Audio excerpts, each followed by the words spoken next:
Tere meie podcasti kallid vaatajad, see on juba 27. episood ja täna meie külas on Matis Pedak. Tere Matis. Tere Nikita. Sina oled meie kooli ajaloo ja ühiskonna õpetaja. Sina oled juba teine meie kooli ajaloo õpetaja, esimene oli In Green. Palun vaadake seda episoodi. Ja siis kõige banaalsem küsimus, kuidas sinust sai õpetaja? See on iga sükse lühikese vastuse taga on tegelikult pikk vastus. Et ma juba keskkooli ajal mõtlesin ajalooõpetajaks saada. Ma läksin peale keskkooliga ajalugu õppima, aga siis ma vahepeal tegin muid asju ja siis lõpuks aastal 2019 siis tulin ma läbi selle Noorek kooli programmi, kui mul oli juba kõrgharidus olemas, tulin siis ajalooõpetajaks siia kooli. 7 aastat juba. Ja siis meie kool on sinu esimene kool, kus sina töötasid õpetajana? Jah. Tore. Kas sa töötasid ka teistes koolides? Jah, ma olen töötanud ka Viimsi riigigümnaasiumis. Et seal olen ka töötanud. Ja nagu ma tean, sina töötasid ka vanglates? Jah, Tallinna vanglas töötasin. Ja siis ma juba tean, mis on selle episoodi nimi, ehk siis meie mees linnavalitsuses või vanglas. No hetkel ikkagi rohkem linnavalitsuses. Ja loodame, et jääb niimoodi. Ja, loodame. Okei, siis algusest, kuidas sina sattusid vangla? No vanglasse, ma ikkagi töötasin vanglasse, mitte ei... Väga hea märkus.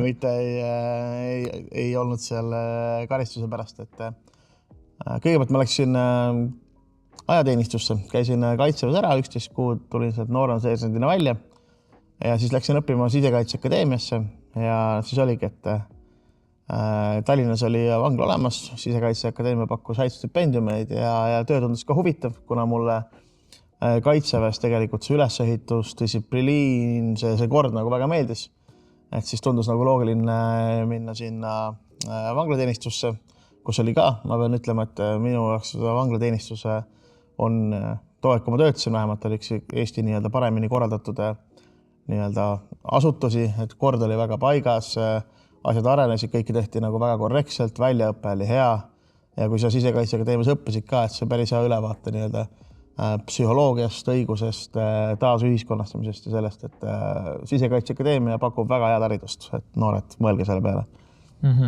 Väga tihti öeldakse, et kuna meil on siis majanduslik kriis riigis ja odavam ja mugavam on elada vanglas. Kas see vastab tõele?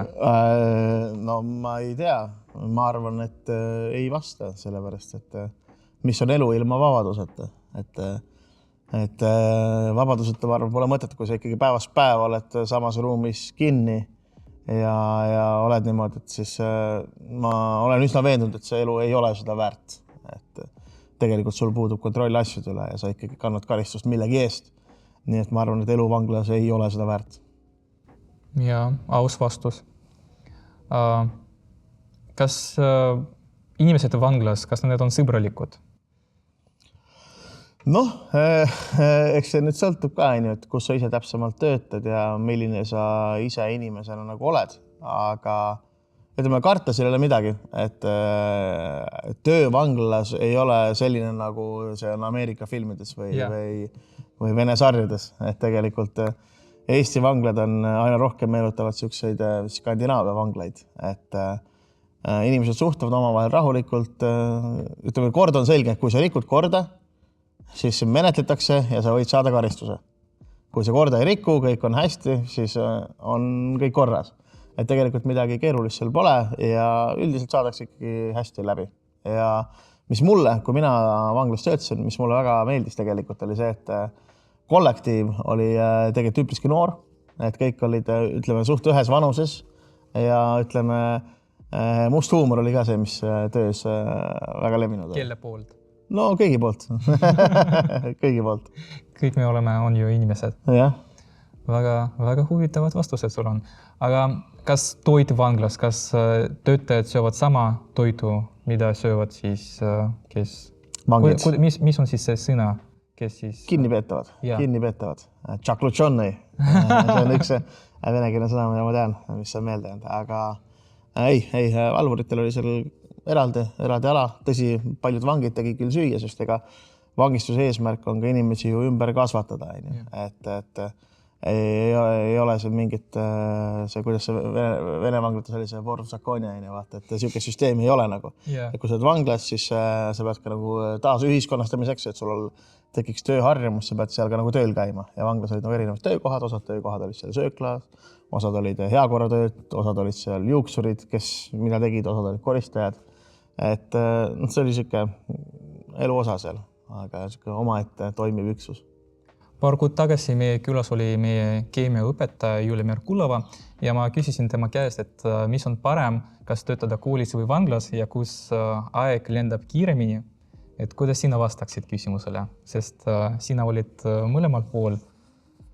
No nii, see on küll niisugune filosoofiline küsimus. Tead, mingis mõttes vanglas on ikkagi lihtsam töötada. Sellepärast, et võib-olla ootused, enda isiklikud ootused võib-olla ei ole nii suured. Et sa töötad ikkagi täiskasvanud inimestega, kes enamjaolt on juba välja arenenud ja paljuski nende elukäiku sul ei ole nii palju võimalik suunata nagu paremuse poole. Aga kui sa oled nagu koolis, siis su ikkagi eesmärk on see, et sinu õpilases kasvaks täisväärtuslik kodanik, kes kunagi vanglasse ei satuks, kes teeks paremaid valikuid, et koolis see vastutus on kindlasti suurem, et sa nagu sa ikkagi kujundad pedagoogina ühte noort inimest. Ja mina küll tahan, et igast minu õpilasest saaks nagu tulevikus nagu väga-väga hea inimene, tark ja teadlik kodanik, kellel oleks elus nagu suurepärased võimalused ükskõik mida teha. Olla president, olla peaminister, olla tipppärimees, olla insener, et nagu tal oleks kõik võimalused avatud. Aga nii-öelda vanglas see eesmärk on ikkagi hoida enam-vähem niisugust korda, et sealt see enam nii-öelda nagu vilja ei külva, et tulevikus sealt väga palju lõigata saaks. Et selles suhtes see töö on erinev, et ma arvan, koolis selles suhtes on ootus on suurem. Okei. Ja kuidas sinu kogemus vanglas tuli kasuks õpetaja ametil? Sest ma ütlen, jagan oma kogemus, et mina töötasin turvamehena ja ma ei kujutanud mitte kunagi ette, et see tuleb nii tugevasti kasuks ja nii tihti ja sööklas, kui oli näiteks paar kuud tagasi evakuatsioon koolis ja see tuleb kasuks väga palju, sest kas meil on üritus, siis see loogika, inimeste liikumised, käitumine on väga sarnane. Ma arvan, et võib-olla suurim asi ongi see nii-öelda klassiruumi kontroll või käitumine. Aga seal ma ütleks ka, et rohkem võib-olla kasutada ikkagi neid võtteid, mida ma kasutasin ajateenistuses, et ma käisin Eesti Kaitseväes, ja seal tegeled rühma, kus on 36 inimest, et siis pigem kasutada nagu neid võtteid. Et vanglas on väga selge ikkagi siuke hierarhiline, aga ütleme, igal pool, olgu see kool, vangla, kaitse, igal pool on tegelikult inimesed. Et sa pead manageerima inimesi, nende ootusi, õpilastega samamoodi, et vaatad, mis on lubatud ja mis ei ole. Et iga kord, kui sa rikud reeglit, peab tulema sanktsioon. Midagi peab juhtuma. Sellepärast, et kui sa ei tee mitte midagi, siis reeglid, kõik saavad aru, siis et nagu neid reeglid pole vaja, et need ei kehtitagi tegelikult. Ja iga kord, kui sa jätad mingi ülesande, kui ma jätan õpilastele koduse töö, siis iga kord tuleb kontrollida. Sellepärast, et nagu väline motivatsioon on ka motivatsioon ikkagi, et õpilastel on ka nagu vaja seda tunnetust, et nagu me tegime seda asja pärast, et see suur küsimus, miks nagu vaata. Aga vanglast, ma arvan, võib-olla lähtus klassiruumi kontroll ja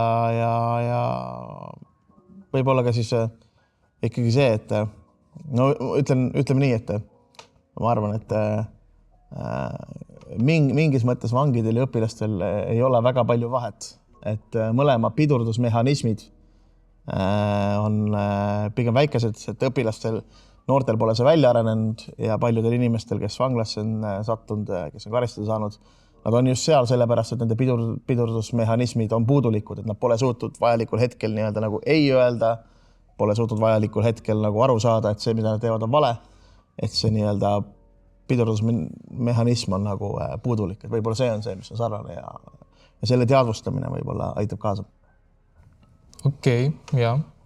Nõus selle kohta, et see pidurdusmehhanism on noorukitele on väga raske. Hea, kui ta üldse on, vaata. Et kui sa ütled nagu ära tee, siis nagu see on nagu viskas nagu kerisele leili, hakkab veel rohkem tegema, vaata. Et aga jah, nii ta on. Reverse psychology. Ja. Et siis tulebki hästi teadlikult nagu manageerida olukordi. Ja. Ja küsiksin selle kohta, et kas sina oled range õpetaja? Ma arvan, et sellele võivad õpilased nagu ise vastata.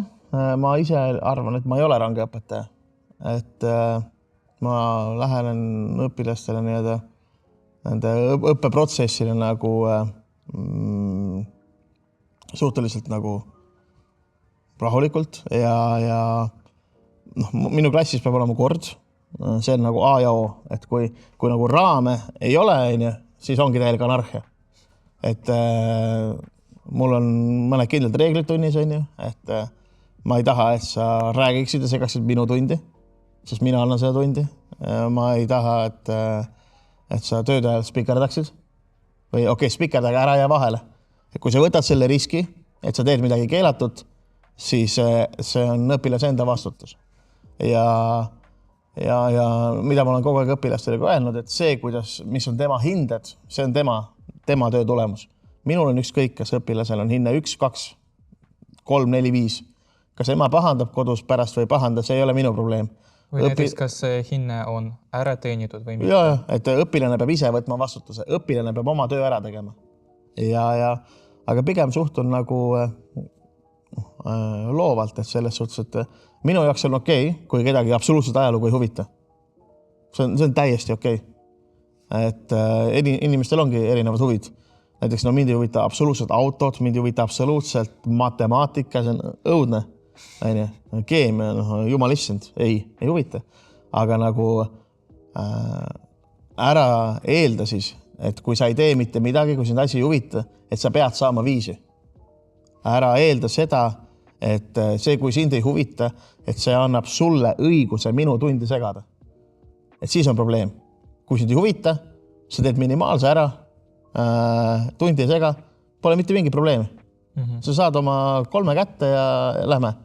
Aga sa pead midagigi tegema, sest kui sa mitte midagi ka ei tee, et siis ei ole üldse mõtet. Ja ma alati ütlen õpilastele, et igast tunnist, ükskõik nagu, kus sa oled matemaatika, keemia, füüsika, ajalugu, eesti keel, võta see mentaliteet, et igast tunnist vähemalt 1 uus asi õpi või jäta meelde. Et see on pika aja peale, see on tegelikult meeletu kogus teadmiste hulk, mis sa saad. Aga ma pigem arvan, et ma olen mitte leebe, aga keskmine. Ei ole nõudlik? Ma arvan, et ei ole väga. Aga ma arvan, siin saavad õpilased ise vastata.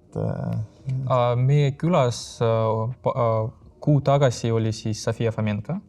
Ja siis ta kaitses sind, et sina kui õpetajana sina meeldid talle, et sina oled selline väga nõudlik, aga teistele see ei meeldi.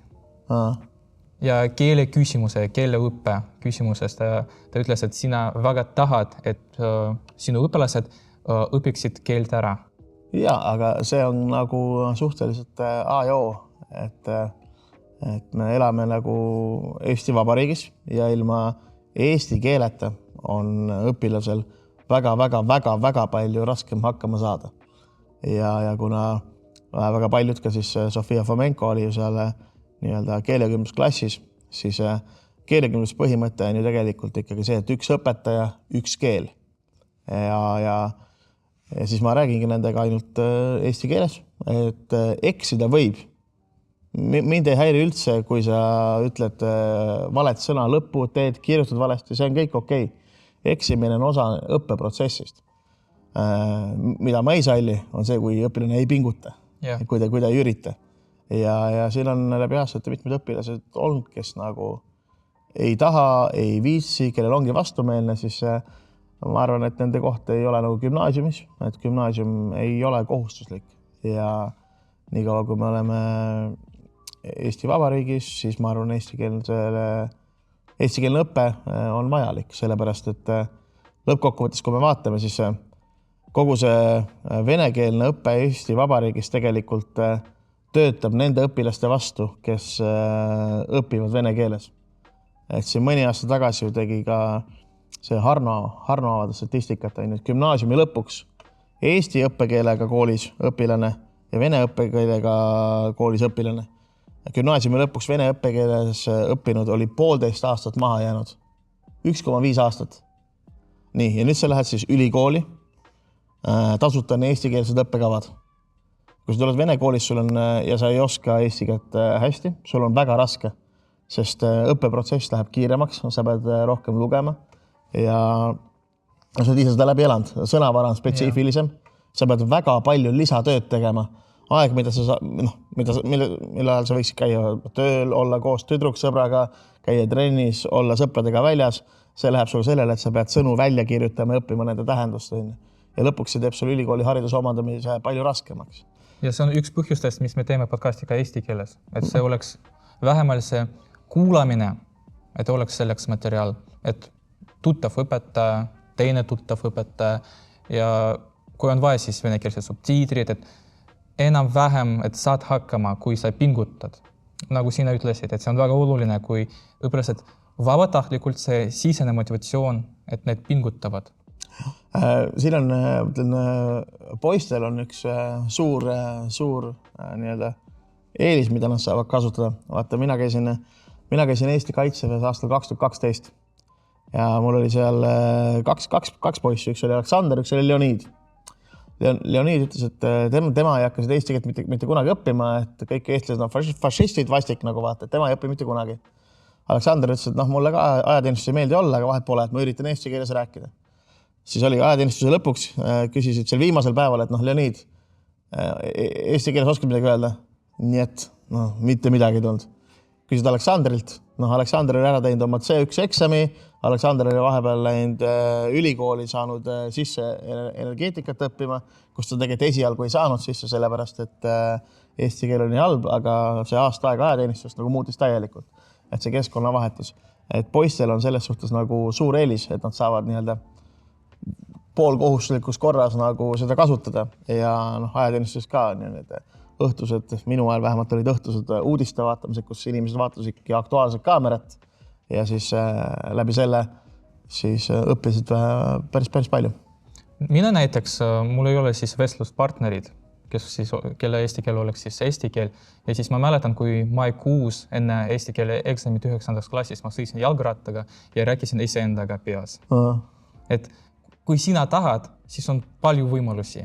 Kui sina ei taha, siis on palju põhjusi, miks, kuidas siis... Ja teine asi on ka see, vaata, et kui õpilased keda huvitab, siis Tallinna raamatukogud väga mitmed pakuvad neid eesti keele keelekohvikuid. Ongi, et sa ei pea sinna minema sõbrannadega, võib-olla sõprade sõbrannadega on lihtsam minna, aga sul ongi teised inimesed, kes ka räägivad ja seal on keegi, kes alati räägib sinuga eesti keeles. Et see on hea võimalus praktikat saada, et ega keel ilma harjutamata, siis ongi nagu raske õppida ja eksimine on inimlik ja ei pea üldse häbenema, kui midagi välja ei tule. Et kui mina räägin vene keeles, kui mina räägin inglise keeles, ma teen tohutult palju vigu, aga mul on ükskõik. Ma ütlen ausalt, et mul ei ole sellist kogemust, et keegi eestlastest parandas minu eesti keelt, kui see ei oleks näiteks eesti keele õpetaja. Kui sina kuulad näiteks, vaatad erinevaid videod, kuidas näiteks välismaalane õpib vene keelt, siis kommentaarides kohe näha, kuidas teised venelased parandavad. See on nagu väga sarnane nagu need prantslased. Et need on väga sellised gramminatsi. Ja see on väga karm, et see tapab huvi keeleõppes ja siis meie Eesti ühiskonnas see on väga suur hea eeldus ja väga suur kasu, et meil on väga selline safe space, kus sa võid proovida, eksida ja mitte keegi ei ütle sulle midagi. Kuidas arvad, kas me võime seda nimetada vabatahtlikuks segregatsiooniks meie ühiskonnas? Ma ise olen seda klassis niimoodi nimetanud, et see ongi loonud sellised ühiskonnad nagu vaata, et elame ju kõik Tallinnas, aga Tallinn on väga mitmesugune. Kui sa elad Lasnamäel, siis sa võib-olla käidki vene lasteaias, vene koolis, siis sa käid kuskil huviringis, ma ei tea, käid Garandis või kus iganes, kus on ka paratamatult vene keeles, sest enamik lapsi on nende emakeel on vene keel, et siis sul ongi raske seda keelepraktikat saada. Ja samal ajal, mina näiteks kasvasin üles Sakus. Tallinna lähedal 20 kilomeetrit maksimaalselt. Ja 6. klassis hakkasin õppima vene keelt ja 12. klassi lõpuks ma oskasin öelda õpetajale kak ja raad vas videt ja siis dostoprimär žatelnest või mis iganes see on. Kõik. 0 praktikat. Ja kui ma kollisin Tallinnasse Õismäele 2011, siis oli esimest korda elus, kui ma pidin nagu vene keeles põhimõtteliselt nagu keegi pöördus minu poole vene keeles mingi muu asjaga, et ma ei tea, sigareti eest, seda olin ikka kuulnud, aga olen kodus, järsku kopp tuleb naaber, hakkab vene keeles rääkimas, ma olen nagu ei saa aru, aga et ma arvan, et see haridussüsteemi nii-öelda see, et haridussüsteem on nii pikalt olnud vene keele, et see ongi teinud, see on kaasa aidanud sellele, et need ühiskonnad püsivad ja teiseks need õpilased, kes ikkagi seda vene kooli nii-öelda läbi käivad, et nende tulevased karjäärivõimalused on lihtsalt väiksemad kahjuks läbi selle. Ja eriti nüüd, kui see nii-öelda lääne-ida suunal läbi Eesti see kaubavahetus ka on nagu väiksemaks jäänud palju. Ja mina olen oma õpilastele väga-väga mitu aastat juba öelnud, et parem on olla kõige halvem õpilane Eesti koolis kui parim õpilane vene koolis. Sellepärast, et see keeleline taust annab sulle lihtsalt ülikooli minnes, kui sul see ambitsioon on nii palju rohkem juurde. Et sa pead ülikooli ajal nii palju vähem vaeva nägema ja sa tegeled rohkem sellega, mis sulle endale huvi pakub. No see nagu selles vanas sõnas, et kui sa oled kõige targem inimene ruumis, siis sa oled vales ruumis. Jah. Ja siis ma jagan oma kogemus, et see on nii pinlik olukord, kui sa eeldad tänaval, et inimene näiteks on venekeelne, aga ta on eestikeelne.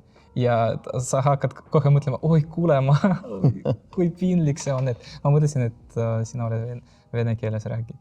Ja, aga edasi läheme, et sina töötad Tallinna linnavalitsuses. Yeah.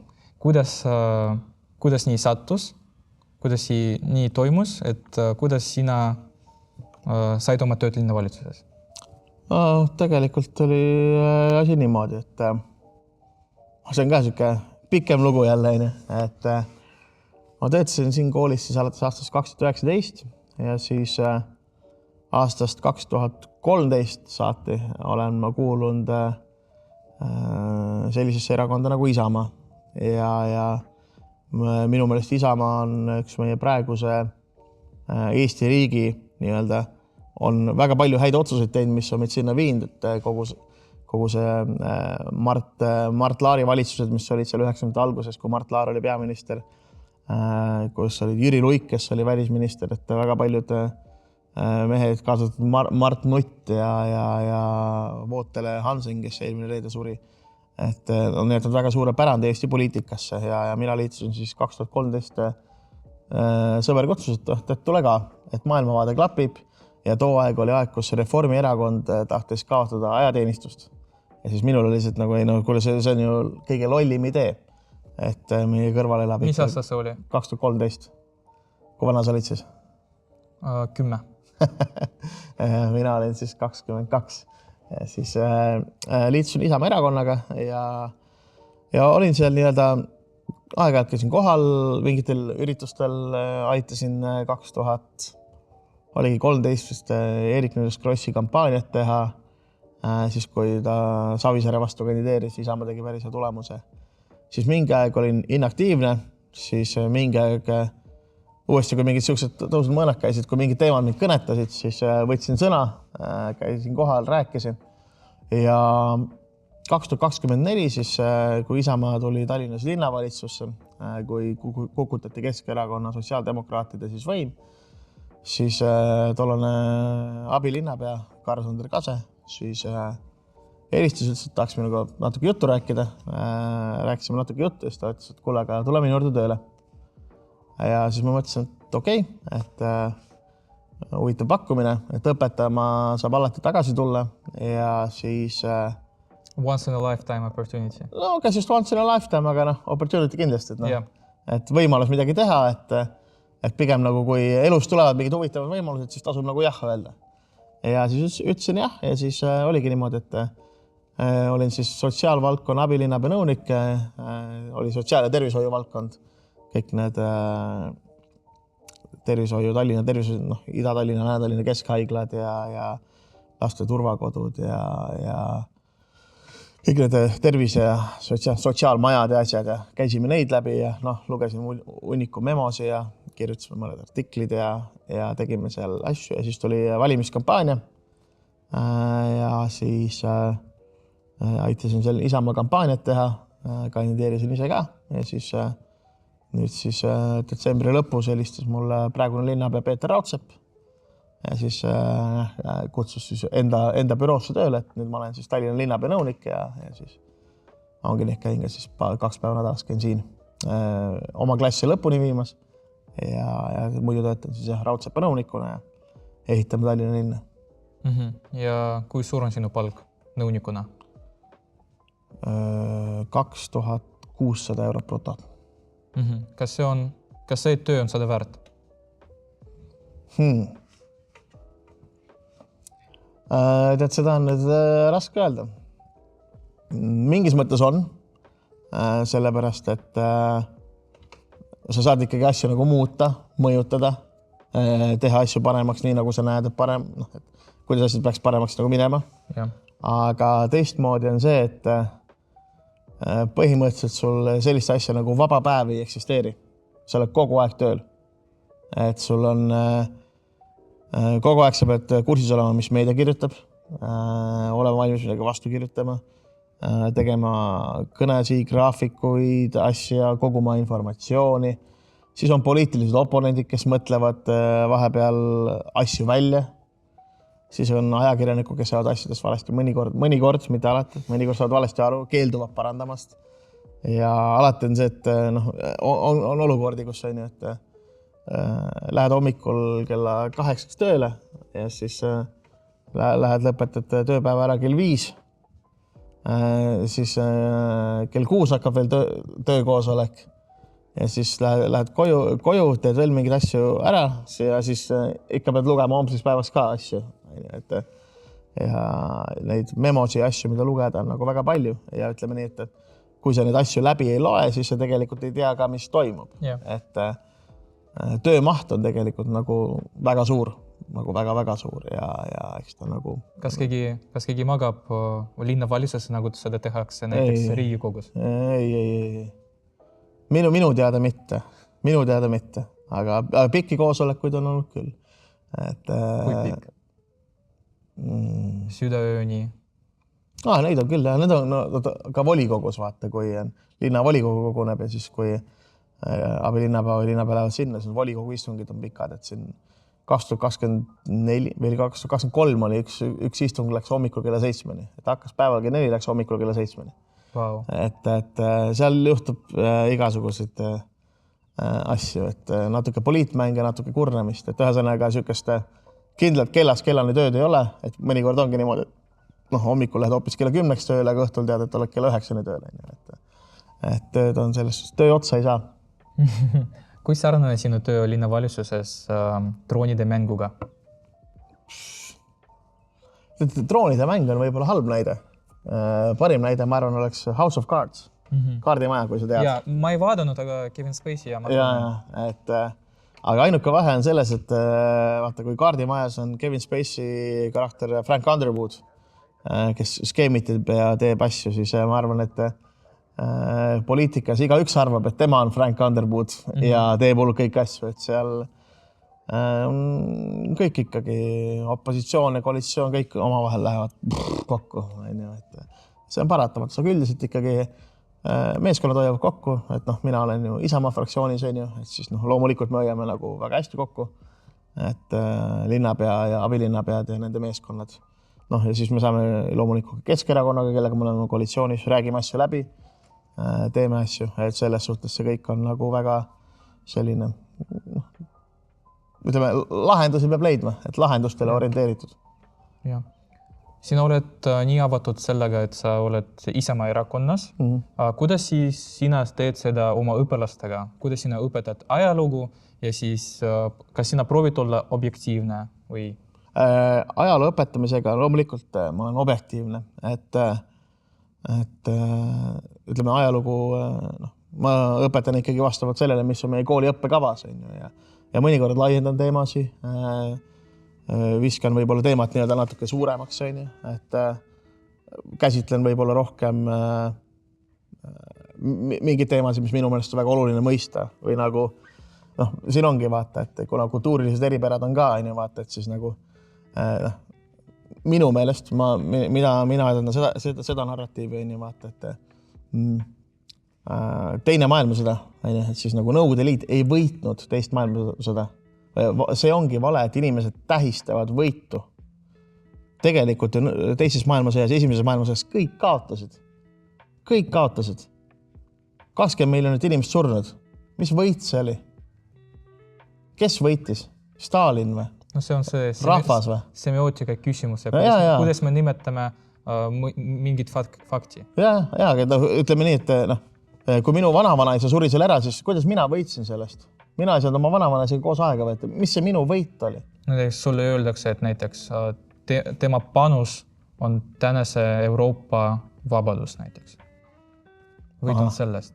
Okei, aga samal ajal siis võitnud Nõukogude Liit ise Molotov-Ribbentropi paktiga alustas teist maailmasõda, koos tungiti Poolale kallale Natsi-Saksamaaga. Et see, et sa tähistad võitu, minu meelest on nagu vale, et õige on mälestada langenud. Et inimesed, kes on surnud, et neid nagu mälestada.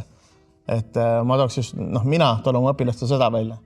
Et tähtis on meeles pidada neid, kes on nagu surnud, et tegelikult meil on jäänud väga suur ju lünk sisse, et 20. sajandi jooksul meil esimese 45 aasta jooksul oli 2 korda olukorda, kus surid miljonid inimesed ja isad, vanaisad, kunstnikud, ärimehed, täitsa tavalised inimesed, ja mille nimel, et tegelikult selles suhtes, et ma arvan, peaks mälestama nagu langenuid ja meeles pidama seda, et mitte kunagi enam ei tohi niisugust asja nagu juhtuda. Mitte kunagi. Nagu öeldakse, mitte kunagi.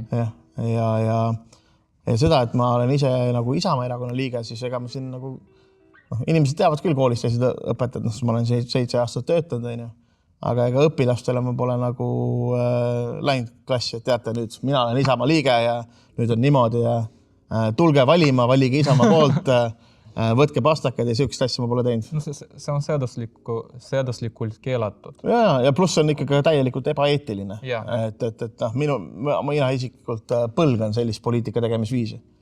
Et kui ma kandideerisin 2021 valimistel, Lasnamäel, kui ma juba siin töötasin, ma ei öelnud mitte ühelegi õpilasele, et ma kandideerin. Õpilased ei teadnudki sellest. See nagu, kes tahab, otsib isa. Jah, et see ei ole minu asi nagu sinna tungida, et inimesel peab olema vaba valik ja niisugust poliitreklaami ja maha müümist nagu, et mina olen õpetaja, võtke minu pastakad ja valige mind, siis saate 5, siis see on täiegi jälgtegevus, et see nõudne. Niimoodi ei tohi teha ja kui keegi niimoodi teeb, siis kindlasti andke sellest ametiasutustele teada, et nii ei tohi teha. Ma arvan, et me just tegime Mihhail Lapatkiniga podcasti paar päeva tagasi. Ma arvan, et me võime korraldada debatte teie vahel. Millest?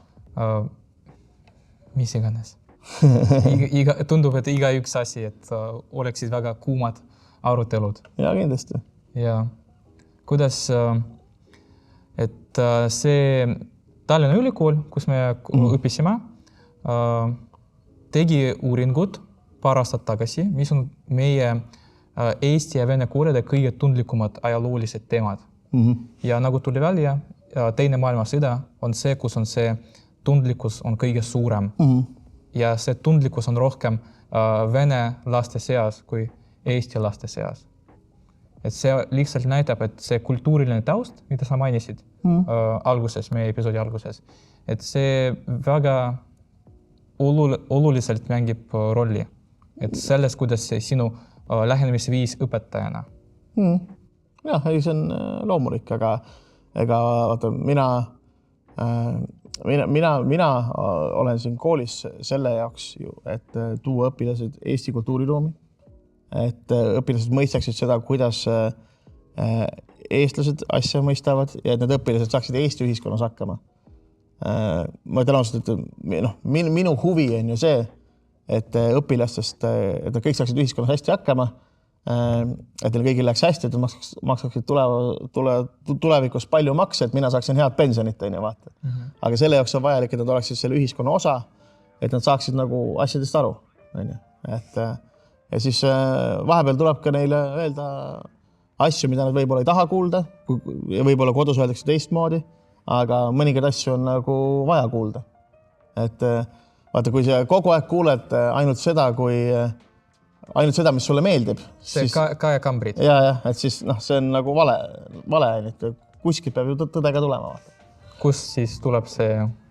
Kus tuleb siis ja areneb see kriitiline mõtlemine? Ja, täpselt, on ju. Et kui kõik peab olema sulle ainult sobiv informatsioon, siis ongi, siis kuidas see areneb, on ju, et mina näiteks isiklikult, mulle näiteks, ma ei ole kõige suurem EKRE fänn, ma ei ole kõige suurem Reformierakonna fänn, ma ei ole Trumpi fänn, ma ei ole Keskerakonna fänn, ma ei ole sotsialistide fänn üle maailmselt. Sul on oma tee. Aga nagu ma loen neid kõiki, ma olen kursis sellepärast, et see on ju vajalik selleks, et nagu infot omandada, võrrelda ja ka muidu ongi see, et ongi ainult oma üks narratiiv peas ja selles suhtes, et inimestega suhtlemine, teistsuguste inimeste, teistsuguste vaadetega inimestega suhtlemine, see tuleb ju kasuks, sellepärast, et nagu vene vanasõna öeldakse, et hoia oma sõpru lähedal ja oma vaenlasi veelgi lähemal. Veel lähemal, jah. Jah, aga vaat see on, nüüd lähme sinna Game of Thrones, et see võib-olla ikka alati ei kehti ka. Aga selles suhtes, et ei tasu karta seda, et inimene arvab teistmoodi. Tähtis on just see, et kuidas suheldud saab. Et kui see suhtlus jääb viisakaks, see on nagu tähtis. Aga eriarvamuse omamine, see on täiesti okei. Ja see käib ka klassiruumis, et ei pea nõustuma, aga austus peab olema, et sa lased inimesele ära rääkida, kuulatada. Et ega mina olen ka ju õpetajana kuulnud väga palju asju, mis mul tõusevad, needki vähesed juuksed tõusevad niimoodi püsti. Ma tahasin küsida ja täpsustada, et Vene YouTube'is on üks ajalooõpetaja, kes teeb videoloenguid, Tamara Eidelman. Ta siis sai 10 aastat tagasi Venemaal parima õpetaja preemiat. Praegu ta on siis välismaa agent. Ja ta vastas ühes intervjuus, et ta on valmis panna 5 õpilasele, kes näiteks kaitseb Stalinit, kui see arvamus on põhjendatud ja argumendid on ka faktilised. Kas sina õpetajana, ajalooõpetajana valmis panna 5 õpilasele, kes näiteks kaitseb seisukohta, mille poolt sina ei ole, aga see seisukoht on hästi põhjendatud? Jah, absoluutselt. Ega see on ju, vaata, see on isegi kõige toredam asi, mis õpetajal saab olla. Argumenteeritud seisukoht. See on ju kõige toredam asi, mida õpetajana saab üldse nagu kogeda, et sul keegi nagu tuleb, paneb op. See ei pea nõus olema, aga need argumendid on nii ilusad, nagu, et sa oled nagu super. Yeah. Et loomulikult, see ei ole mitte mingi probleem. Et jah, ei ole probleemi. Kas Mihhail Lopatkin saaks 5 sinu klassis? Ma ei tea. Kui ta tööd ära teeb ja argumenteerib, siis ma arvan küll. Kuidas arvad, kas see on hea idee, et me korraldame debatte eesti keeles? Miks mitte? Kui palju laiki me peame saama, et see viiaksime ellu? Ma ei tea, ma arvan, et see on rohkem nagu sinu suunata ja panna. No, kuna mina väga ootan seda ja tahan seda, siis ma ütleksin, et 50 laiki ja see on päris võimalik. Aga kes on Lopatkin ja mis on debati sisu? See läheb hiljem. Täpsustame hiljem. Kas sinu tundides on selliseid olukordi, näiteks kui sa saad aru, et mõnes küsimuses õpilane teab rohkem kui sina? Sest sina rohkem õpetad gümnaasiumiastmes, ainult gümnaasiumiastmes praegu. Praegu küll, jah. Ja seal on see tõenäosus on rohkem, kõrgem. tead, võib-olla paar korda on olnud, aga see Klepets, Juuri Klepets pani väga sisuka argumentatsiooni, ma pidin natuke mõtisklema ja uurima. 12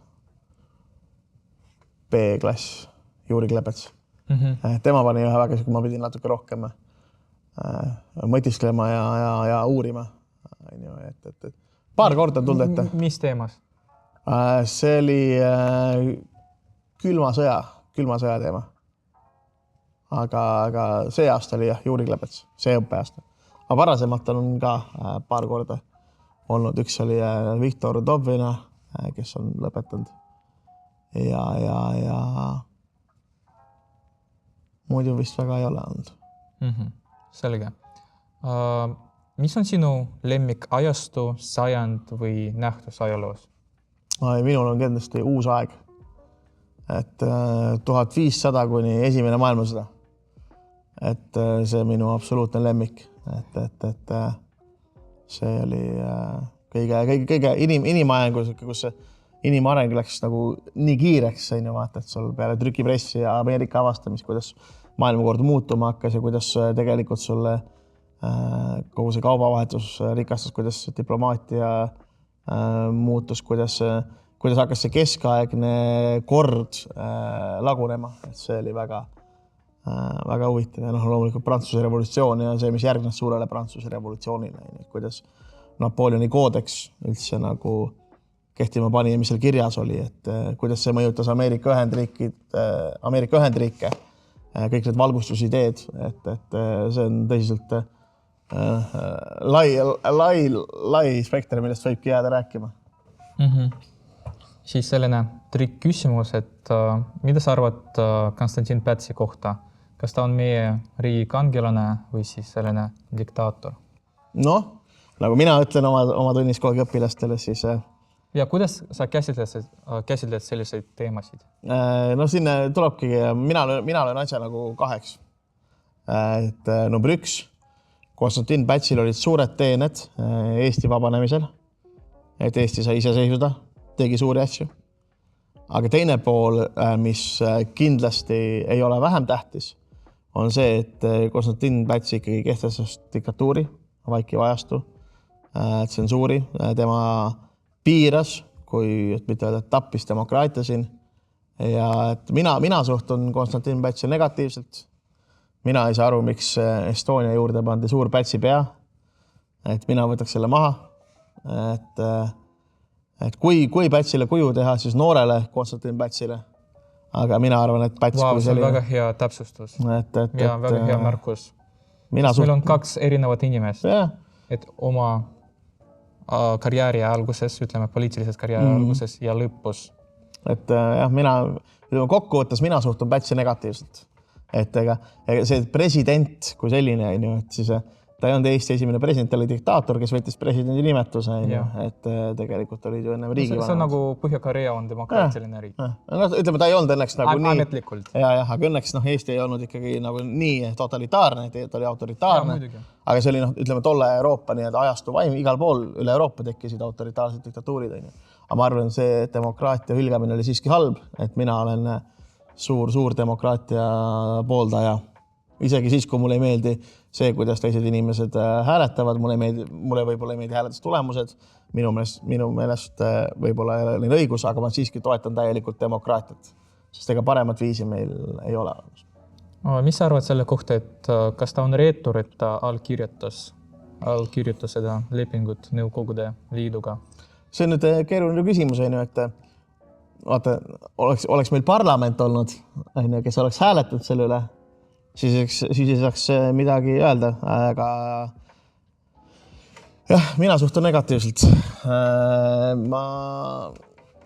Kas oli reaalpoliitik või siis ühe inimese otsus? Eks ta oli nagu tibake mõlemat, et on ju teada seda, et käid ju katsumas, kas Saksamaa oleks valmis Eestit kaitsma, kas nii esimesi teisi võimalusi on ju, ja kui me vaatame, siis soomlased alustasid sõjaga, ja kaotasid territooriumi, iseseisvus jäi alles. Et kui me oleks kogu Baltikum koos Poolaga ühtselt vastu hakanud, ütleme, kui sa oled Saksamaa ja Venemaa vahel, siis ongi alati keeruline. Ja ma nagu ei taha öelda, et ta oli reetur, sellepärast, et ma kunagi ei tea, mida ma ise peaksin tegema selles olukorras. Võib-olla ta mõtleski, et tulevad Nõukogude väed sisse, kohe algab sõda Saksamaaga ja siis järsku saame ikka vabaks nagu vaata. Et ma ei tea, mis oli tema info, mis oli tema kaalutlused, aga mina ei suhtu Pätsi hästi, ütlen niimoodi. Ja ma arvan, et ja seda ma markeerin ka kindlasti ära, et mitte mingit vabatahtlikku astumist Nõukogude Liitu ei toimunud. Selle ma markeerin korda veel kord, ma ei kuulnud. Et Eesti ei astunud vabatahtlikult Nõukogude Liitu. Et selle ma markeerin ka ajalooõpetajana kindlalt ära. Et see on lihtsalt õudne, kui seda korrutatakse. Ja mis siis oleks kõige raskem teema ajalootundides sinu jaoks?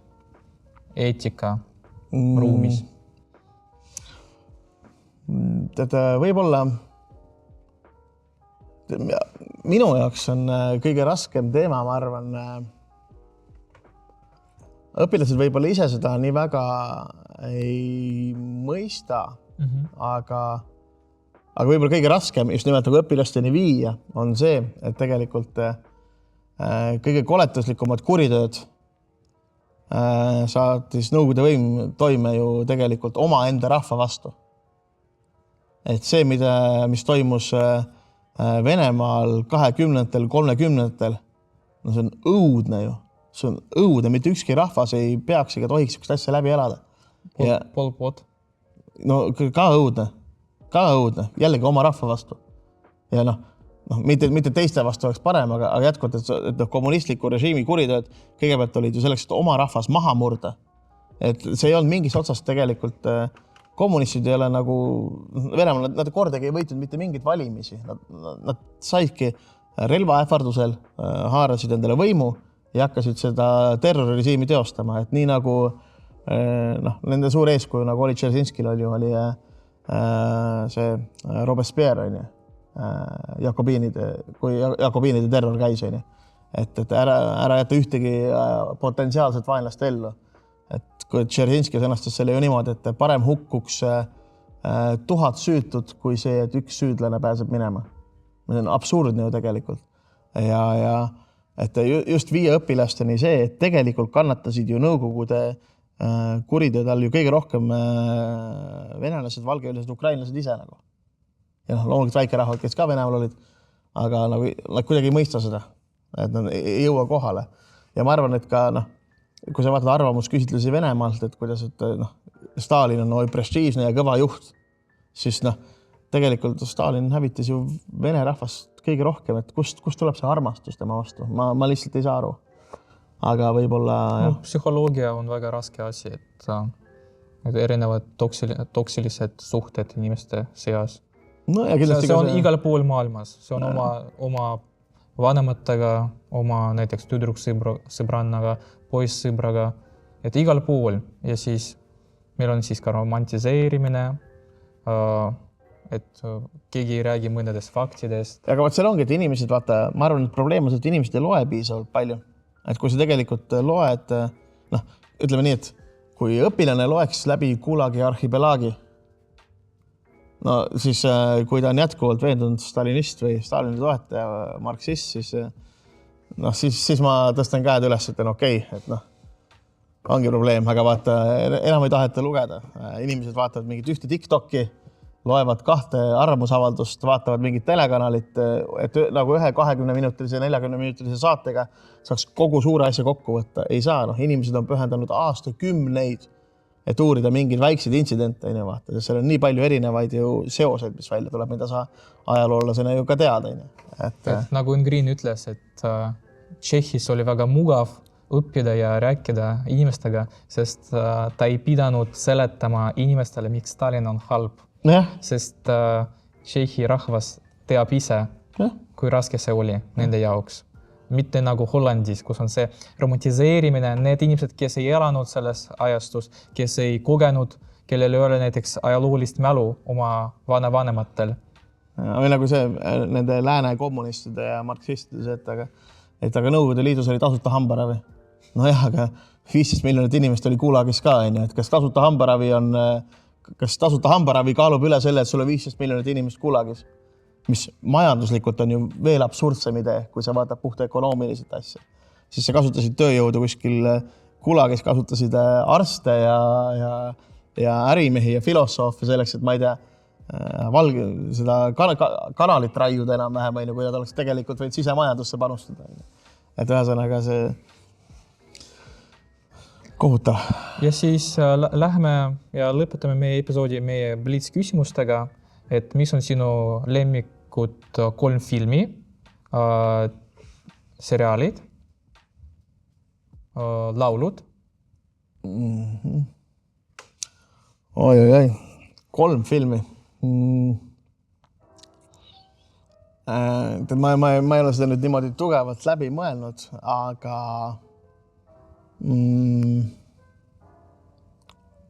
Aristiisa, mis on, ma arvan, üldse läbi aegade üks parimaid filme, mis on tehtud. Siis on The Heat, Al Pacino ja Robert De Niro. Ja 3. ütleme siis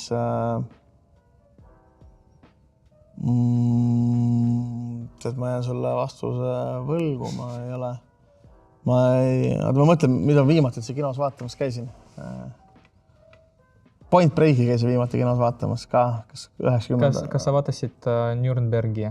Nürnbergi vaatasin, jah. Ja mis viimane oli? Russell Crowe? Ja, vaatasin. Oi, kui kena film oli. See oli väga hea film oli. Oi, kui dramaatiline ja kui siis see ajastu, see atmosfäär, õhkkond, et nii hästi. Kuigi ma ütlen ausalt, et minu meelest see on natuke, point oli filmil hea, aga mulle natuke kuidagi jäi tunne, et see rehabiliteeriti natuke natse. Kuidagi, mul endal oli siuke tunne. Aga mulle meeldis just see filmist, mis välja tuli, või mis ütles, et natsid ei olnud mingid koletused, nad olid tavalised inimesed meie endi seast. Et neid inimesi on igal ajal. Aga mõtlen, ma ei oska niimoodi 3 filmi niimoodi öelda, aga ja The Heat ja Okei, telesarjad. Telesarjad, nii, mis žanrist, mõtleme nii, et mulle meeldib The Wire, on kindlasti üks mu läbi aegade lemmikuid. Siis võib-olla Succession. No ja Tuulepealne maa, Eesti sari, Tuulepealne maa. Aga ma võiksin muidugi ära mainida ka Brigada, mida ma olen vaadanud, mis oli mu lapsepõlves lemmiksarju. Päriselt? Jaa, absoluutselt. Kas sa vaatasid Eesti subtiitritega? See Kanal 2 oli Eesti subtiitritega. Praegu on YouTube'is üleval ka, ma eelmine aasta vaatasin ka uuesti läbi, ma ikkagi tean seda asja. Wow. Et te õpilased arvate, et ma ei tea mitte midagi, aga tegelikult ma ikkagi tean küll, tean isegi vene muusikat, aga ainult head muusikat. Ja mis oli 3 lemmiklaulu või? Jah. Me teeme 3 lemmikbändi hoopis, muudame natuke. Ja, davai. The Killers, mulle meeldib eriti Mr. Brightside, siis klassika. Mulle meeldib Oasis ja The Streets on hetkel, mul on niisugune indie rock ja briti muusika väga meeldivad. Tore. Ja mida me soovitame oma vaatajatele? Ma ei tea, püüdke päeva, ütleme, kevad on käes, suvi on tulemas, elage elu täiel rinnal ja õppige ja kasutage seda, mida te õpite. Ja öelge võimalustele jah. Väga tore. Ja siis meie poolt kõik, aitäh vaatamast, kohtume järgmisel esmaspäeval ja head aega! Head aega!